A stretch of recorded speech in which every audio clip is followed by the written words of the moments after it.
Praise the lord. యేసునామ స్మరణ అనే ఉదయకాల కార్యక్రమానికి మీ అందరికీ ఆహ్వానం. Happy morning to all of you అండి. ఈ ఉదయకాలము దేవుడు మనందరికీ చక్కటి వాగ్దానం ఇస్తున్నారు. ఆదికాండము 26వ అధ్యాయము 12-13 వచనాలు. ఇస్సాకు ఆ దేశమందున్న వాడై విత్తనము వేసి ఆ సంవత్సరము నూరంతుల ఫలం పొందెను. యెహోవా అతనిని ఆశీర్వదించెను గనుక ఆ మనుషుడు గొప్పవాడాయెను. అతడు మిక్కిలి గొప్పవాడగు వరకు క్రమక్రమంగా అభివృద్ధి పొందుచు వచ్చెను. ఈరోజు ఇంత గొప్ప వాగ్దానము మనం స్వీకరిస్తూ ఉంటున్నాము. ఈ మాటల్లో ఒక మంచి మాట నాకు ఇక్కడ కనబడుతుంది. ఏంటంటే ఇస్సాకు ఆ దేశమందున్న వాడై ఆ దేశంలో విత్తనము వేసి మిక్కిలి గొప్పవాడయ్యాడు. దేవుడు అతన్ని బహుగా ఆశీర్వదించాడని ఉంది. ఏ దేశం తెలుసా? ఆ దేశం అంటే కరువున్న దేశంలో అండి. కరువున్న దేశంలో విత్తనం వేశాడంట. ఆ విత్తనము కూడా దేవుడే ఇచ్చిందే కదా. ఈరోజు దేవుడు నీ కూడా చక్కటి వాగ్దానం ఇస్తున్నాడు. God gives us the best seed. ఆయన వాక్కునిచ్చే దేవుడు. లూకా 8:11లో దేవుడిచ్చే విత్తనం ఏంటి తెలుసా? మొట్టమొదటి విత్తనము ఆయన వాక్యము, ఆయన వాగ్దానము. ఇది మీ జీవితంలో విత్తనముగా మీ జీవితంలో పనిచేస్తుంది. దేవుని యొక్క విత్తనము చాలా బలమైనది. దానిలో జీవం ఉంటుంది. దాంట్లో ఫలము ఇచ్చేటట్టు, అభివృద్ధి ఇచ్చేటటువంటి గొప్ప శక్తివంతమైన స్వభావం దాంట్లో ఉంటుంది. ఈరోజు దేవుడు నీతో మాట్లాడుతున్నాడు. నీవు నేను చెప్పినది చేస్తే ఖచ్చితంగా 100 times ఫలితమును చూసుకుంటావని దేవుడు చెప్తా ఉంటున్నాడు. చూడండి, ఆ దేశమందు అని ఇక్కడ బైబిల్ సెలవిస్తుంది. దేవుడు ఇస్సాకు ఒక హెచ్చరిక చేసి ఉన్నాడు. ఏంటంటే, నువ్వు ఐగుప్తు దేశానికి వెళ్ళకు, ఇక్కడే దీవెన పొందుకుంటావని చెప్పినప్పుడు ఆ మాటకు లోబడ్డాడు ఇస్సాకు. అందుకనే ఆ దేశంలో ఆ సంవత్సరంలో 100 times ఆయన బ్లెస్సింగ్ పొందుకున్నాడు. ఎంత బ్లెస్సింగ్ అంటే ఆయన మిక్కిలి గొప్పవాడయ్యే వరకు అభివృద్ధి పొందుకున్నాడంట.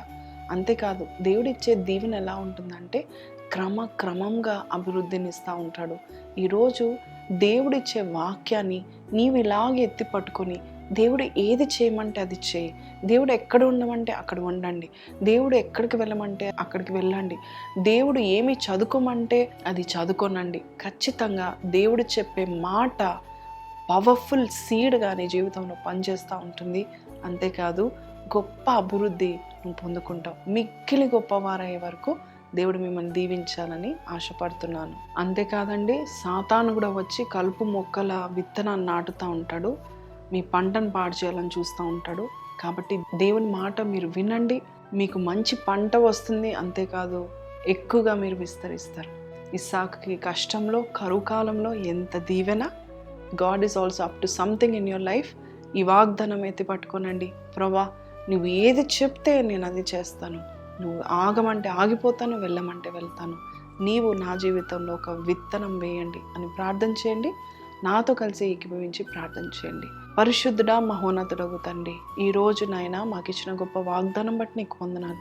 నువ్వు చెప్పింది చేస్తే, నువ్వు హెచ్చరించినట్లు మేము విని ఆ మార్గం కూడా మేము వెళ్తే నాయన ఖచ్చితమైన దీవెనలు, అభివృద్ధి, మిక్కిలి గొప్పవారయ్యేంత వరకు నువ్వు దీవిస్తావని నువ్వు చెప్పినావు. కరువు కాలంలో నాయన, అది కూడా ఇటువంటి రిసెషన్ టైంలో నీ బిడ్డలు ప్రభా ప్రార్థన చేస్తున్నారేమో ప్రభా, వారిని ప్రభా నువ్వు బలపరచండి.